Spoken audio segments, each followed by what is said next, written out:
Subscribe చేసుకోవాల్సిన అవసరం లేదు బ్రో, కానీ వీడియో చూస్తున్న నువ్వు లైక్ చేయి చాలు. లైక్ చేస్తే ఇంకా వీడియో 10 మందికి బూస్ట్ అవుతుంది. అండ్ ఈ మూవీ ఎక్స్ప్లెనేషన్ ఎలా అనిపించింది అనేది కామెంట్ చేయండి, పాజిటివ్స్ ఆర్ నెగిటివ్స్. నెక్స్ట్ వీడియోకి ఇంప్రూవ్ చేసుకుంటా. ఇంకా మూవీ స్టోరీలోకి వెళ్ళిపోతే, ఓపెన్ చేస్తే హైదరాబాద్ లోని నర్సాపూర్ అడవుల్లో స్టోరీ మొదలవుతుంది. వార్డ్ బాయ్ సత్య ఒక అనాథ శవానికి దహన సంస్కారాలు చేసి అస్థికలు తీసుకొని మార్చరీ వ్యాన్ లో తిరిగి ప్రయాణం అవుతాడు. తను మధ్యలో ఒక డాబా దగ్గర ఆగి భోజనం చేసేందుకు ఒక 500 నోటుని బయటికి తీస్తాడు. నిజానికి 500 సత్యావి కావు, ఆ అనాథ శవం యొక్క జోబిలో నుంచి తను ఈ డబ్బుల్ని దొంగతనం చేస్తాడు. కేవలం డబ్బులు మాత్రమే కాదు, ఆ శవానికి ఉన్న ఉంగరం, మెడలోని దండ, చేతికి ఉన్న వాచ్, ఇలా దొరికిన గాడికి ప్రతిదీ నొక్కేస్తాడు. సత్య 500 తీసి భోజనం ఆర్డర్ చేయబోతుండగా ఒక పెద్ద గాలి రావడంతో 500 ఎగురుకుంటూ అడవిలోకి వెళ్ళిపోతాయి. సత్య కూడా ఆ నోట్ని పట్టుకునేందుకు ఒంటరిగా చీకట్లో అడవిలోకి వెళ్తాడు. అడవిలో ఒక చోట కొమోడో డ్రాగన్ సత్యపై దాడి చేసి తినేందుకు ప్రయత్నిస్తుంది. సత్య దాన్ని చూసి భయపడి పారిపోయి పరిగెత్తుకుంటూ పక్కనే ఉన్న ఒక పాడుపడ్డ కోట దగ్గరికి చేరుకుంటాడు. ఆ 500 నోటు గాల్లో ఎగురుకుంటూ కోటలోకి ప్రవేశిస్తుంది. దానికోసం సత్య కూడా కోటలోకి అడుగు పెడతాడు. ఆ కోట చాలా భయంకరంగా, ఎక్కడ చూసినా హిప్నోటిజంకి సంబంధించిన వస్తువులు, ఫోటోలు ఉంటాయి. వాటన్నిటినీ చూసి సత్య భయంతో గుడకలు వేస్తుంటాడు. హాల్లో రక్తపు మడుగులో పడి ఉన్న ఒక మృతదేహం కూడా ఉంటుంది, కానీ దానికి తల ఉండదు. హాల్లో ఒక పెద్ద కుర్చీ దానంతట అదే ముందుకి వెనక్కి ఊగుతుంటుంది. సత్య దాన్ని చూసి, సార్ నన్నేం చేయకండి, నా నోట ఎగురుకుంటూ వస్తే దానికోసం వచ్చా అని అంటాడు. అప్పుడు ఒక స్వరం మాట్లాడుతూ, నీ నోట నువ్వు తీసుకున్న వస్తువులన్నీ బయటకి తీ అని చెప్పడంతో సత్య వాటన్నిటిని ఫ్లోర్ మీద పెట్టేస్తాడు. తీరా చూస్తే అక్కడ తల లేకుండా రక్తపు పడుగుల్లో పడి ఉన్న మృతదేహం పైకి లేచి ఒక గొడ్డలితో సత్యాన్ని చంపేస్తుంది. కట్ చేస్తే రాజాసాబ్ ఎంట్రీ. కొంతమంది పోగిరిగాళ్ళు అమ్మాయిని టీజ్ చేస్తుండగా రాజా ఎంట్రీ ఇచ్చి ఆ పోగిరిగాళ్ళని కొడతాడు. రాజా నానమ్మ పేరు గంగమ్మ. ఈవిడకి అల్జైమర్స్ అనే వ్యాధి ఉంటుంది. అంటే తను ఏ విషయాన్నైనా సరే కొన్ని క్షణాల్లోనే మర్చిపోద్ది అన్నమాట. గంగమ్మ భర్త పేరు కనగరాజు. కొన్ని సంవత్సరాల కిందట గంగరాజు అనే వ్యక్తిని వెతుక్కుంటూ కనగరాజు ఇల్లు వదిలి వెళ్ళిపోతాడు. అప్పటి నుంచి ఇప్పటి వరకు గంగమ్మ తన భర్త కోసం ఎదురు చూస్తూ ఉంటుంది. అసలు ఈ గంగరాజు ఎవరు, కనకరాజు గంగరాజును వెతుక్కుంటూ ఇల్లు వదిలి ఎందుకు వెళ్ళాడో మనకు పోను స్టోరీలో రివీల్ అవుద్ది. మీరు మాత్రం స్కిప్ చేయకుండా మొత్తం ఫుల్ వీడియో చూడండి. అల్జైమర్స్ డిజార్డర్ వల్ల ప్రతి విషయాన్ని మర్చిపోయే గంగమ్మ తన భర్తని మాత్రం మర్చిపోలేదు. ఎప్పుడు చూసినా తన భర్తని తలుచుకుంటూ ఆయన ఆలోచనలతోనే బాధపడుతూ ఉంటుంది. తన నానమ్మ గోలను భరించలేక ఎక్కువ ఆలోచిస్తే బ్రెయిన్ స్ట్రోక్ వచ్చి పోతావని డాక్టర్స్ చెప్పారు కదా. అల్జైమర్స్తో అన్నింటినీ మర్చిపోయే నువ్వు ఈ మహానుభావుడిని మాత్రం మర్చిపోవట్లేదు. ప్రతి కన్నీటి వెనకాల ఏదో ఒక స్టోరీ ఉంటుంది. అలా అని ఆ స్టోరీస్ అన్నిటినీ తలుచుకుంటూ కూర్చుంటే ఇక లైఫ్ ఏమీ ఉండదు. నువ్వంటే పిచ్చున్న నాలాంటి ప్రేమకి విలువేముంటుందని బాధపడతాడు.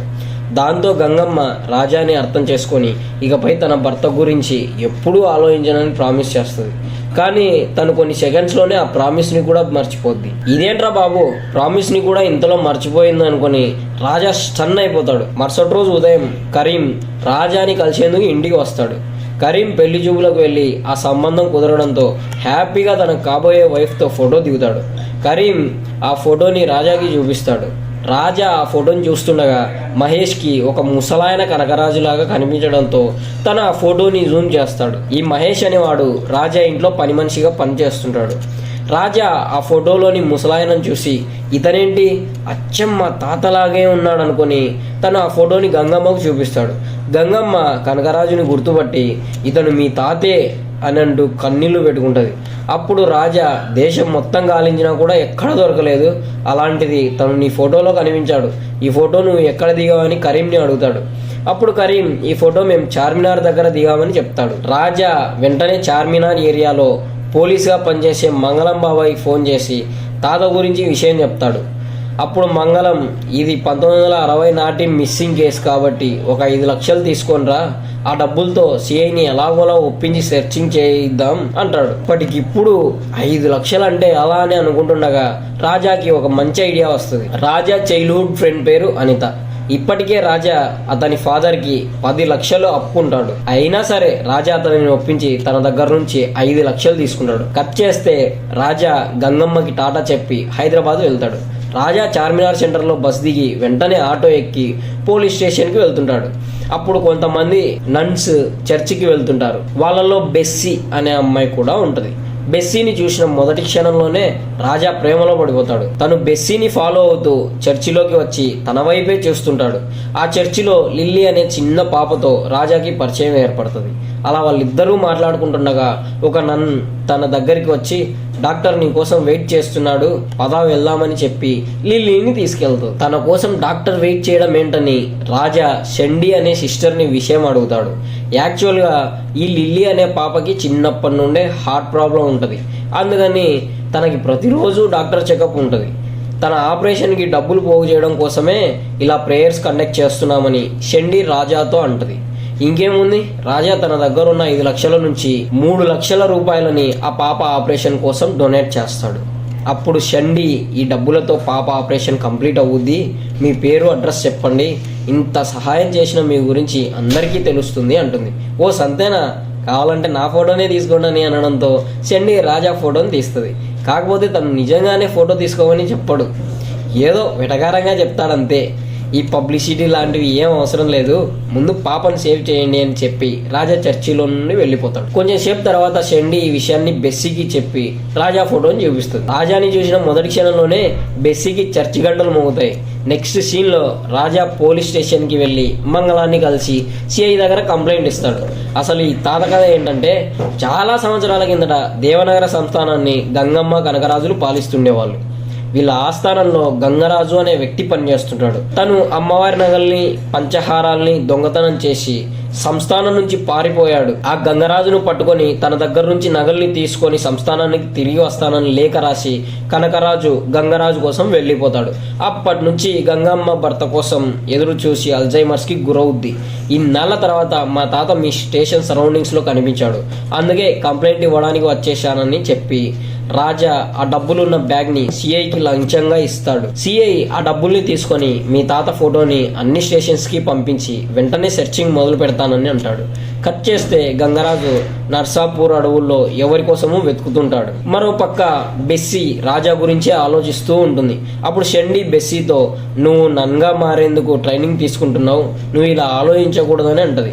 దానికి బెస్సీ, నేను అనాథను కాబట్టి నన్గా మారాలని అనుకున్నా, కానీ ఇప్పుడు ఆ రాజానే నా సోల్మేట్ అని దేవుడు బలంగా చెప్తున్నాడని అంటుంది. సరే, రేపు ఉదయం తను చర్చికి వస్తే నువ్వు చెప్పిందే కరెక్ట్, లేకపోతే ఇక ఈ టాపిక్ ఇంతటితో వదిలేద్దామని షెండి అంటది. అనుకున్నట్టుగానే మరుసటి రోజు కూడా రాజా చర్చికి వస్తాడు. కానీ ఆ టైంలో బెస్సీ కన్ఫెషన్ బాక్స్లో ఉంటుంది. సో తనకి రాజా వచ్చినట్టు కూడా తెలియదు. రాజా కన్ఫెషన్ బాక్స్లోకి వెళ్ళి, నేను ఒక అమ్మాయిని ప్రేమిస్తున్నా, తనకి కూడా నేను ఇష్టమైతే పంచహారాల పెట్టి దొరికిన వెంటనే పెళ్లి చేసుకోవడమే అని అంటాడు. వీళ్ళిద్దరి మధ్య తెర అడ్డుగా ఉండడం వల్ల అటువైపు నుంచి మాట్లాడుతుంది రాజా అని బెస్సీకి తెలీదు, అండ్ రాజా యొక్క పేరు కూడా బెస్సీకి తెలియదు. బెస్సీ కళ్ళు మూసుకుని రాజా తలపై చేయి పెట్టి ప్రార్థిస్తుండగా రాజా మాత్రం బెస్సీ ముఖాన్ని చూస్తాడు. కట్ చేస్తే రాత్రి సమయంలో బెస్సీ రాజాకి ఫోన్ చేసి, మీ తాతపై చీటింగ్ కేసు పెట్టానని తెలివిగా మిస్సింగ్ కంప్లైంట్ ఇచ్చావా, మీ తాత నన్ను మోసం చేసి నా దగ్గర నుంచి డబ్బులు తీసుకున్నాడు, వెంటనే మా 3 లక్షలు మాకు ఇవ్వండి అని అంటది. మా తాతని ఎక్కడ చూసావు, ఎలా చూసావు, తను మిమ్మల్ని చీట్ చేయడం ఏంటని రాజా షాక్ అయిపోతాడు. అసలు విషయం ఏంటంటే, ఆ పాప ఆపరేషన్కి డబ్బులు కట్టేందుకు కొన్ని రోజుల క్రితం బెస్సీ హాస్పిటల్కి వెళ్తుంది. అక్కడ క్యూ చాలా పెద్దగా ఉండడంతో బెస్సీ క్యూలో నిలబడి ఉన్న కనకరాజు దగ్గరికి వెళ్ళి, క్యూలో చాలా మంది మనుషులు ఉన్నారు, ఈరోజు మా పాపకి ఆపరేషన్ చేయాలి, మీకు అభ్యంతరం లేకపోతే మీ దగ్గర నిలబడి మనీ పే చేయొచ్చా అని అంటది. అప్పుడు కనకరాజు, మీ డబ్బుల్ని నాకు ఇవ్వండి, నా దగ్గర ఉన్న డబ్బులు కూడా కలిపి ఆ పాప ఆపరేషన్కి నేనే డబ్బులు కడతా అని చెప్పి కనకరాజు బెస్సీని హిప్నోటైజ్ చేస్తాడు. ఇక బెస్సీ కనకరాజుకి తన 3 లక్షలని ఇచ్చి హాస్పిటల్ నుంచి వెళ్ళిపోద్ది. కనకరాజు ఆ డబ్బుల్ని హాస్పిటల్లో కట్టకుండా బెస్సీని మోసం చేస్తాడు. ఇప్పుడు ఈ విషయాన్ని బెస్సీ రాజాకి చెప్పి, ఎలాగైనా మా డబ్బులను మాకు తిరిగి ఇవ్వండి అని వార్నింగ్ ఇస్తుంది.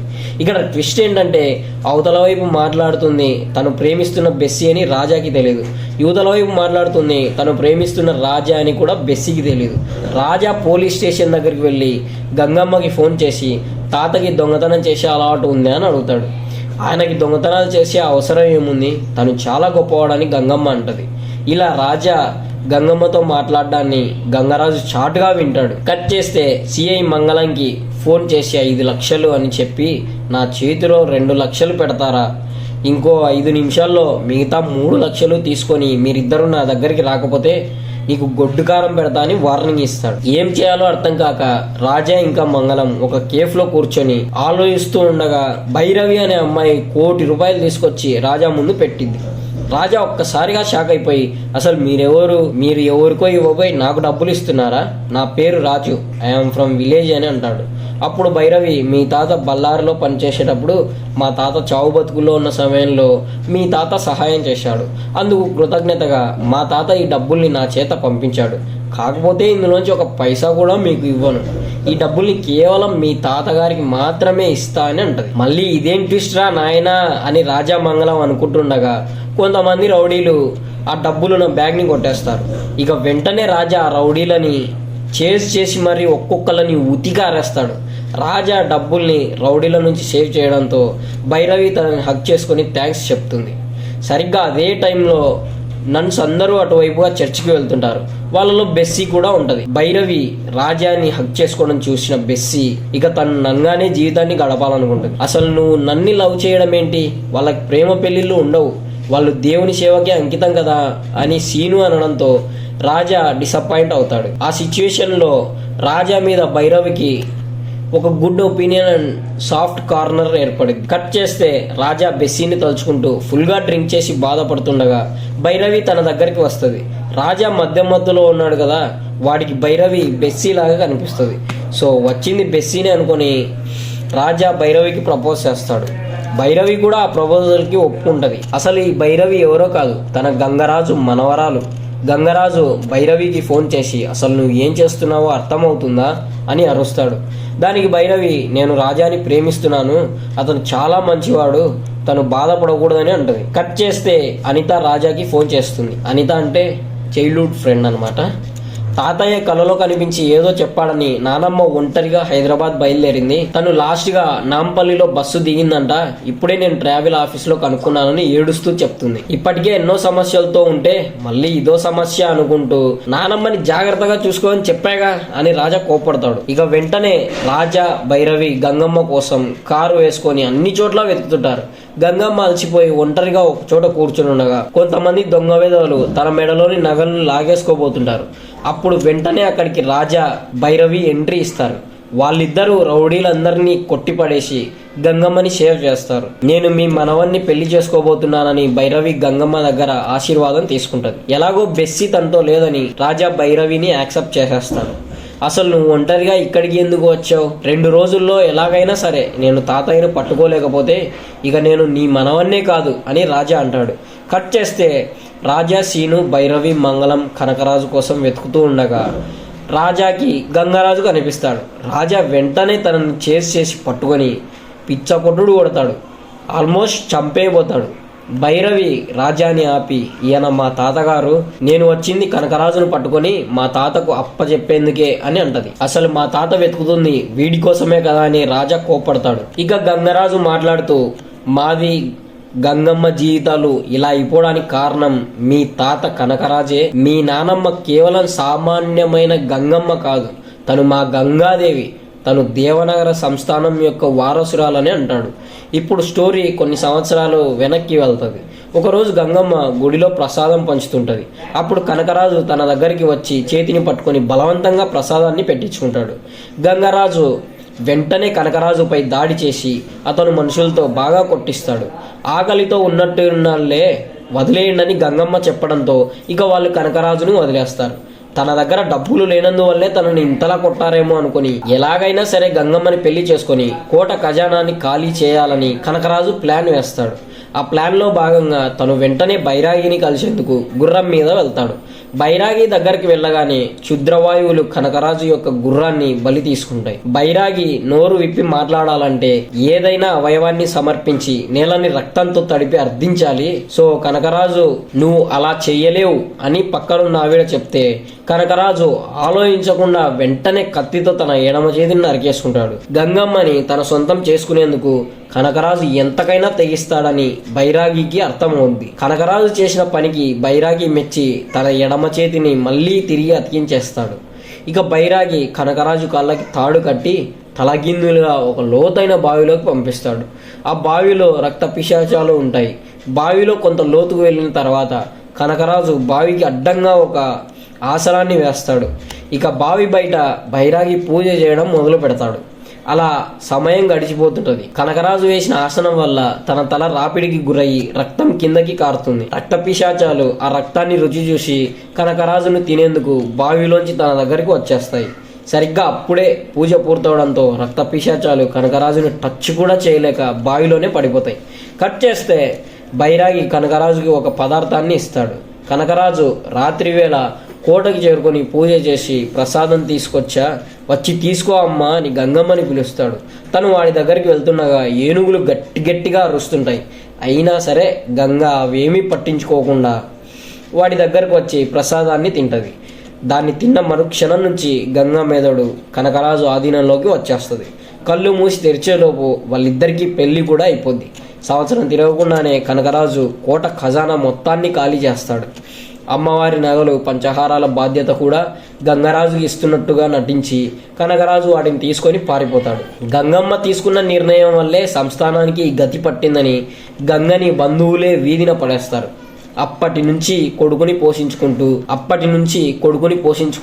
గంగ సాధారణ స్త్రీగా జీవనం సాగిస్తుంటది. కాలక్రమేణా తన కొడుక్కి పెళ్ళై ఒక కుమారుడు పుడతాడు. కొన్ని సంవత్సరాలకి కొడుకు కోడలు కూడా మరణిస్తారు. అలా ఇప్పుడు గంగకి రాజా మాత్రమే ఉంటాడు. ఇప్పుడు ఈ విషయాలన్నింటినీ గంగరాజు రాజాకి చెప్తాడు. మహారాణిలాగా గొప్ప జీవితాన్ని గడపాల్సిన తన నానమ్మ ఇలా అవ్వడానికి కారణం తన తాతయ్య అని తెలుసుకొని రాజా కోపంతో రగిలిపోతాడు.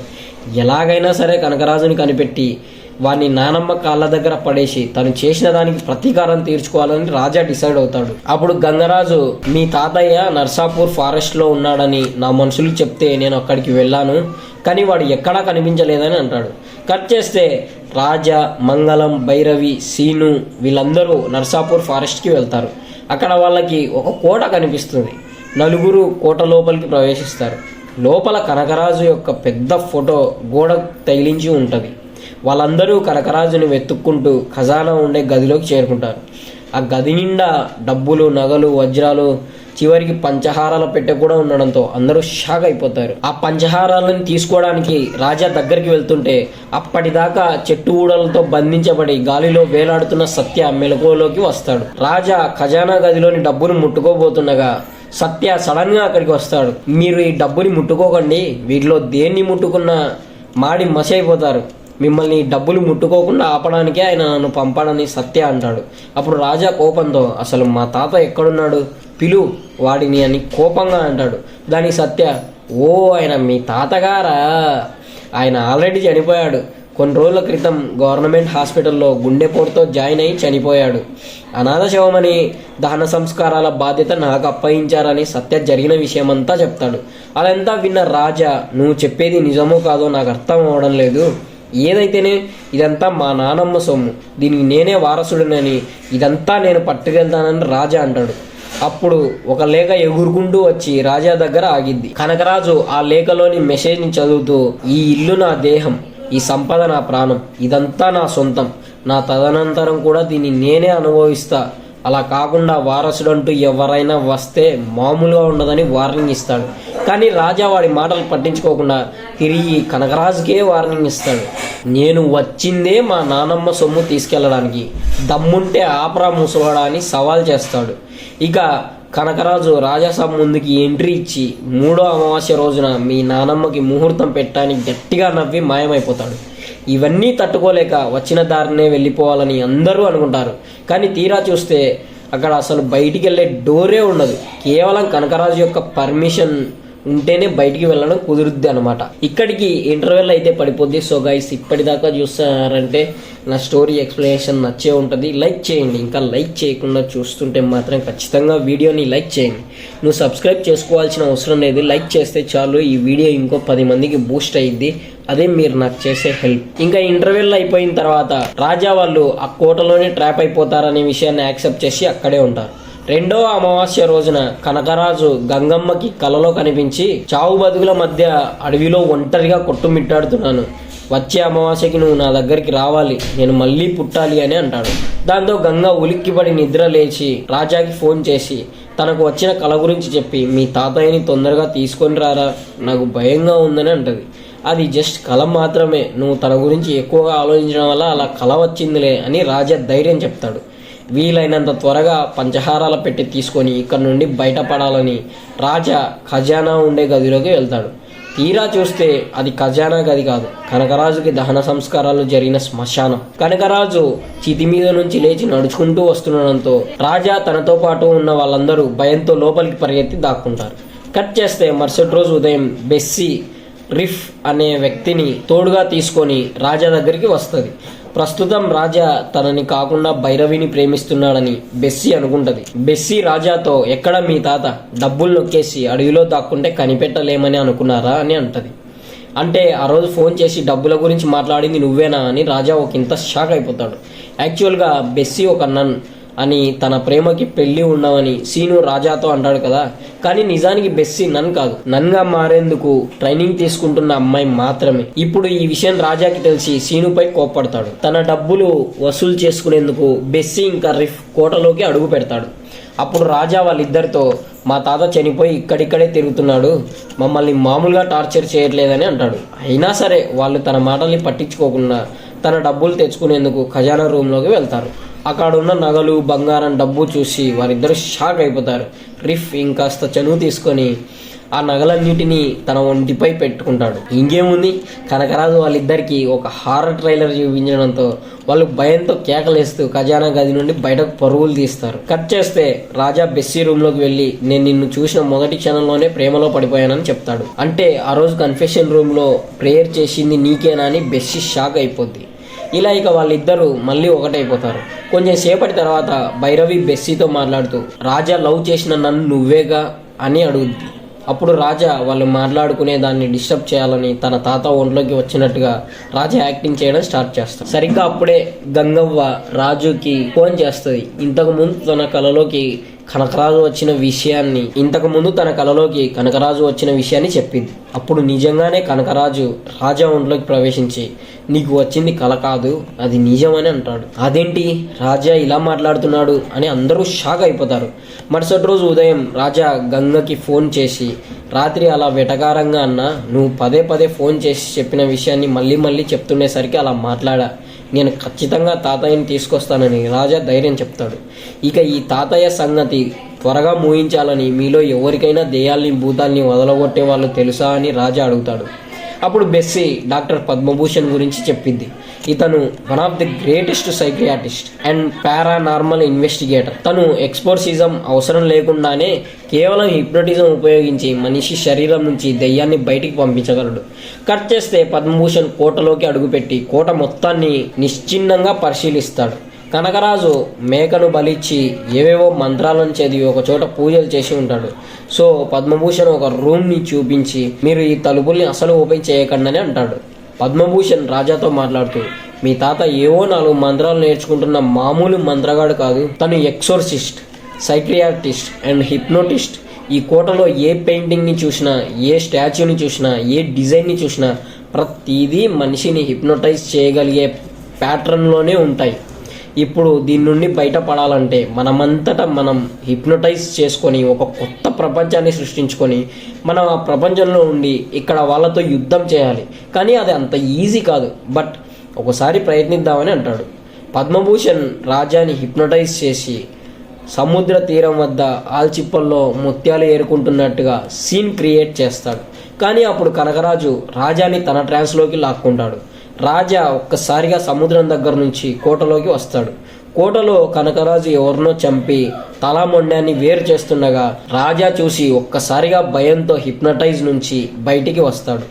రాజా ఈ విషయాన్ని పద్మభూషణ్కి చెప్పడంతో ఆ ప్లేస్ ఎక్కడుందో చూపించమని అంటాడు. ఇక అందరూ రాజా వెనకాల ఒక రూమ్లోకి వెళ్తారు. అక్కడ ఒక బావి ఉంటుంది.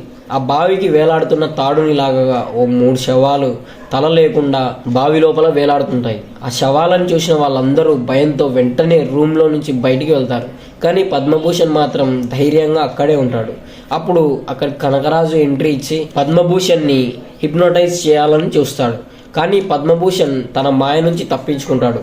అయినా సరే కనకరాజు అతనిని వదిలిపెట్టాడు. తను మళ్ళీ హిప్నోటైజ్ చేయడం స్టార్ట్ చేస్తాడు. పద్మభూషణ్కి తన మనవరాలు హరిణి అంటే చాలా ఇష్టం. తనకేమైనా అపాయం జరిగితే పద్మభూషణ్ అస్సలు తట్టుకోలేడు. ఆయన మనవరాలే ఆయనకి వీక్నెస్ అన్నమాట. సో కనకరాజు పద్మభూషణ్ని హిప్నటైజ్ చేసి హరిని తన తాతతో కలిసి కారులో ఘాట్ రోడ్లో వెళ్తుండగా ఒక యాక్సిడెంట్ జరిగి వాళ్ళ కారు కొండ అంచున ట్రాప్ అయినట్టు అక్కడి నుండి హరిని కింద పడి చనిపోయినట్టుగా కనకరాజు సీన్ క్రియేట్ చేస్తాడు. ఆ సిచ్యువేషన్ని ఫీల్ అయిన పద్మభూషణ్ చెమటలు కక్కుంటూ రూమ్ నుండి బయటకు వస్తాడు. పద్మభూషణ్ రాజాతో మాట్లాడుతూ, మీ తాత మామూలుడు కాదు, ఎవరు ఎందులో వీక్గా ఉంటే వాడు అందులోనే టార్గెట్ చేస్తున్నాడని అంటాడు. మరి ఆయన్ని ఎలా హ్యాండిల్ చేయాలని బెస్సీ అడిగింది. దానికి పద్మభూషణ్ సెల్ఫ్ హిప్నటైజ్ చేసుకొని వాడి ఆలోచనలను దాటి మనం ఆలోచించాలి. మనిషి యొక్క తెలివిని మ్యాక్సిమం యూజ్ చేస్తే తప్ప మనం వాడిని ఎదుర్కోలేమని అంటాడు. పద్మభూషణ్ ఒక బుక్ ఓపెన్ చేసి మనలో అంతర్లీనంగా దాగున్న సహస్ర చక్రాలు చాలా పవర్ఫుల్. ఈ విశ్వంలోని ఈవిల్ ఎనర్జీని మనిషి అధిగమించాలంటే మన ఆలోచనలతో సహస్ర చక్రాలతో సాధ్యమయ్యే అవకాశం ఉంది. కానీ అత్యంత శక్తివంతమైన ఈ చక్రాలని అందుకోవాలంటే జన్మ జన్మల నుండి యోగ సాధనైనా చేయగలిగి ఉండాలి, లేకపోతే మన భావోద్వేగాలతో జయించడానికి ప్రయత్నమైనా చేయాలి. మన భావోద్వేగాలైన ప్రేమ, కోపం, దుఃఖం, సంతోషం ఇలాంటి ఎమోషన్స్తో ఇమిడిపోయి మెదడులోని ఆలోచనల్ని మనసుతో ఏకం చేసి శరీరంలోని అణువు ఈ భావోద్వేగాలతో పనిచేయగలిగితే అని చెప్తుండగా పద్మభూషణ్ చేతిలో ఉన్న బుక్ మంటల్లో కాలిపోద్ది. వెంటనే కనకరాజు పద్మభూషణ్ పై బలంగా దాడి చేసి కోటలోంచి బయటికి విసిరేస్తాడు. కట్ చేస్తే మరుసటి రోజు ఉదయం అనిత రాజాని వెతుక్కుంటూ కోటకి వస్తుంది. ఏంటి తను ఇక్కడికి ఎలా వచ్చిందని రాజా షాక్ అయిపోతాడు. కట్ చేస్తే 3వ అమావాస్య రాజా గంగాకి ఫోన్ చేసి, మా తాత చావు బతుకుల మధ్య ఉన్నాడు, అర్జెంటుగా మా నానమ్మని తీసుకొని నర్సాపూర్ ఫారెస్ట్కి రాండని చెప్తాడు. నిజానికి ఇక్కడ ఫోన్లో మాట్లాడింది రాజా కాదు, కనకరాజే. రాజా గొంతుతో ఇలా మాట్లాడాలన్నమాట. గంగరాజు వెంటనే గంగవ్వ దగ్గరికి వెళ్ళి, కనకరాజు చావు బతుకుల్లో ఉన్నాడు, తను మిమ్మల్ని చూడాలనుకుంటున్నాడు, మీరు వెంటనే నాతో పాటు రండి, ఈ విషయాన్ని మీ మనవడే నాకు చెప్పాడని అంటాడు. అది వినగానే గంగమ్మ టెన్షన్తో ఫుల్ భయపడిపోద్ది. దాంతో తనకి బ్రెయిన్ స్ట్రోక్ వచ్చి కింద పడిపోతుంది. గంగరాజు వెంటనే గంగవ్వని హాస్పిటల్లో జాయిన్ చేసి రాజాకి ఫోన్ చేసి విషయం చెప్తాడు. అసలు నేనెప్పుడు నీకు ఫోన్ చేశాను, మా తాత ఎప్పుడో చనిపోయాడు కదా, నేను అసలు నీతో ఫోన్లో మాట్లాడలేదని రాజా అంటాడు. ఇక ఏం చేయాలో అర్థం కాక రాజా వెంటనే కారు వేసుకొని హాస్పిటల్కి చేరుకుంటాడు. కాకపోతే ఇదేమీ నిజం కాదు, తను హాస్పిటల్కి వెళ్ళడం అనేది కేవలం భ్రమ మాత్రమే. నిజానికి తను కోట దగ్గరే ఉంటాడు. కనకరాజు రాజాతో, ఇక్కడ నుంచి నీ కాలు కదలాలంటే నీ మెదడు నన్ను దాటి పని చేయాలి. అసలు నేను మీ ఇద్దరిని వేరు చేసింది ఈ అమావాస్య గడియల్లో మీ నాన్నమ్మ ఒంటరిగా చనిపోవడానికే అని అంటాడు. మ్యాటర్ ఏంటంటే కనకరాజు దగ్గర చాలా సంపద ఉంది, కానీ అనుభవించేందుకు వయసు లేదు. సో తను చనిపోబోయే 10 రోజుల ముందు బైరాగి దగ్గరికి వెళ్ళి, నేను మళ్ళీ పుట్టి నా ఖజానాను గుర్తించి అనుభవించేలా చేయమని అంటాడు. అలా జరగాలంటే నువ్వు చనిపోయిన 3వ అమావాస్య నాడు నీ ధర్మపత్ని అంటే నీ భార్య కుంగి కృషించి చనిపోవాలి. నువ్వు చేసిన పాపకర్మ ప్రేతార్పణం కావాలి అని బైరాగి అంటాడు. అందుకని తను చనిపోయిన 3వ రోజు నుంచి కనకరాజు గంగమ్మ కలలో కనిపిస్తూ, నేను చనిపోబోతున్నా, నా రోజులు దగ్గర పడ్డాయని పదే పదే గుర్తు చేస్తూ గంగమ్మని మానసికంగా చాలా బాధ పెడతాడు. కనకరాజు రాజాతో, ఇంకొన్ని క్షణాల్లో గంగమ్మ ఊపిరి క్షుద్రశక్తికి ఆహారం అయిపోతుంది, నేను మళ్ళీ జన్మెత్తుతా, 6 ఏళ్ల వయసులో నా సంపదను గుర్తించి ఎప్పటికీ ఐశ్వర్యవంతుడిగా ఉంటా అని చెప్పి మాయమైపోతాడు. ఇక ఆలస్యం చేయడం మంచిది కాదని రాజా ఒక కాగడాన్ని తీసుకొని ఒంటరిగా కోటలోకి వెళ్తాడు. ఈ కోట నా దేహం, ఈ సంపద నా ప్రాణం అని కనకరాజు చెప్పాడు కదా, అందుకని రాజా అక్కడున్న డబ్బు కట్టలోకి నిప్పు పెడతాడు. అప్పుడు కనకరాజు మళ్ళీ ఎంట్రీ ఇచ్చి, నువ్వు ఈ కోటలో ఉన్నావు అనేది అబద్ధం, నువ్వు హాస్పిటల్లోకి వెళ్ళడం అనేది నిజం, ఇప్పుడు నువ్వు మంటల్లో కాలుస్తున్నది డబ్బుల్ని కాదు, మీ నానమ్మని, ఒక్కసారి సరిగా చూడు అని అంటాడు. తీరా చూస్తే రాజా నిజంగానే హాస్పిటల్లో తన నానమ్మని బెడ్ పక్కన నిలబడి తన కాళ్ళని మంటల్లో కాలుస్తూ ఉంటాడు. ఇదేంటి నేను ఇలా చేస్తున్నాను అనుకుని రాజా వెంటనే గంగమ్మ కాళ్ళకి అంటుకున్న మంటల్ని ఆర్పేస్తాడు. నిజానికి రాజా కోటలోనే ఉంటాడు. తను డబ్బు కట్టలకు పెట్టిన నిప్పుని తన ద్వారా ఆర్పించేందుకు కనకరాజు రాజాతో ఇలా మైండ్ గేమ్ ప్లే చేస్తాడు. రాజా కనకరాజు మైండ్ గేమ్లో చిక్కుకొని అసలు తను హాస్పిటల్లో ఉన్నాడో లేక కోటలోనే ఉన్నాడో ఏం అర్థం కాక బుర్ర పాడు చేసుకుంటాడు, బుర్ర బద్దలు కొట్టుకుంటుంటాడు. దీనికి తోడు కనకరాజు గంగని చంపేందుకు ప్రయత్నిస్తుండడంతో రాజా ఆమె పక్కనే ఉండి తనకే ఆపద రాకుండా జాగ్రత్తగా చూసుకుంటాడు. తన నానమ్మని ఎలాగైనా కాపాడుకోవాలని రాజా బాధతో ఏడుస్తూ తన బెడ్ పక్కనే కూర్చుంటాడు. ఆ సమయంలో రాజాకి పద్మభూషణ్ చెప్పిన మాటలు గుర్తొస్తాయి. మీరే మీ తాతని ఎదిరించాలంటే మిమ్మల్ని మీరే హిప్నటైజ్ చేసుకోవాలి, మీరు ఒక కొత్త ప్రపంచాన్ని సృష్టించుకొని ఇక్కడున్న కనకరాజుతో యుద్ధం చేయాలి అనే మాటలు గుర్తొస్తాయి. సో రాజా తెలివిగా ఆలోచించి గంగమ్మని దేవనగర సంస్థాన వారసురాలిగా ఊహించుకుంటాడు. రాజా ఊహని చెరిపేయాలని కనకరాజు బాగా ట్రై చేస్తాడు. కానీ రాజా వాడి ఆలోచనల్ని దాటేసి గంగమ్మని దేవనగర సంస్థాన వారసురాలిగా ఊహించుకుంటాడు. కానీ రాజా వాడి ఆలోచనలను దాటేసి గంగమ్మని దేవనగర సంస్థాన వారసురాలిగా ఊహించుకుంటాడు. రాజా గంగమ్మతో, ఈ మాయల ఫకీరు మనల్ని చంపాలనుకుంటున్నాడు, నువ్వు నా పక్కన తోడుగా ఉండు, వీడిని తగలబెట్టేస్తా అని తన నానమ్మతో అంటాడు. సరే వాడిని చంపేద్దామని గంగమ్మ కూడా అంటది. ఇక రాజా కాగడాన్ని తీసుకొని అక్కడున్న ఖజానాకి మంట పెడతాడు. కనకరాజు వెంటనే అక్కడికి పెద్ద మొత్తంలో నీళ్ళని మొసలిని రప్పించి రాజాని చంపేందుకు చూస్తాడు.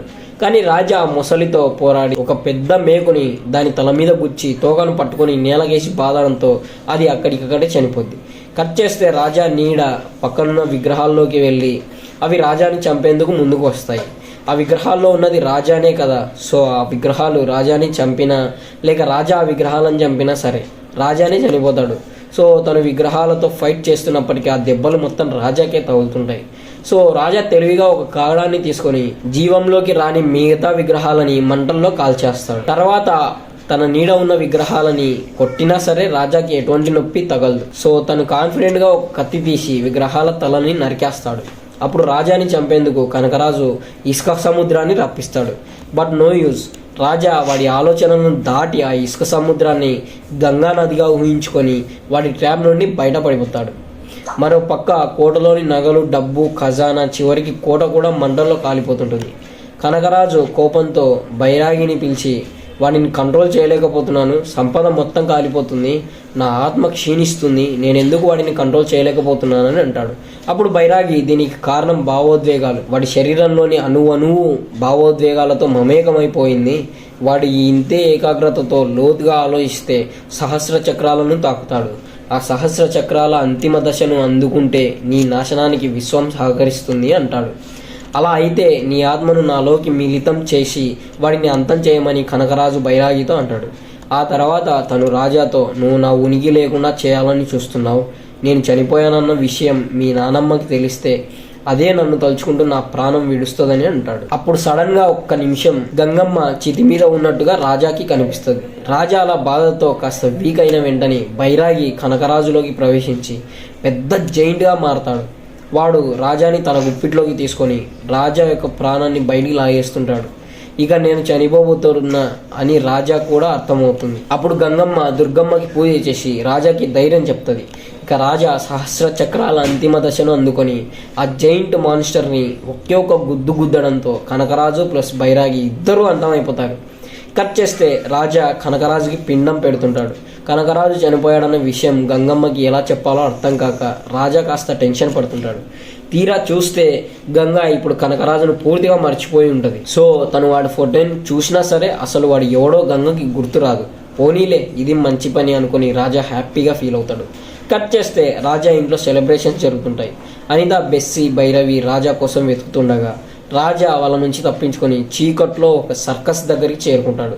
అక్కడ ఒక వ్యక్తి ఒంటరిగా కూర్చొని ఉంటాడు. తను చూసేందుకు అచ్చం రాజాలానే ఉంటాడు, కాకపోతే తను జోకర్ గెటప్లో ఉంటాడు. అతను తల పైకెత్తి రాజా వైపు చూస్తూ ఒక కిస్ బ్లో చేయగానే రాజా సాబ్ 2 సర్కస్ 1935 అనే టైటిల్ పడుతుంది. ఇక్కడితో మూవీ ఎండ్ అయిపోద్ది.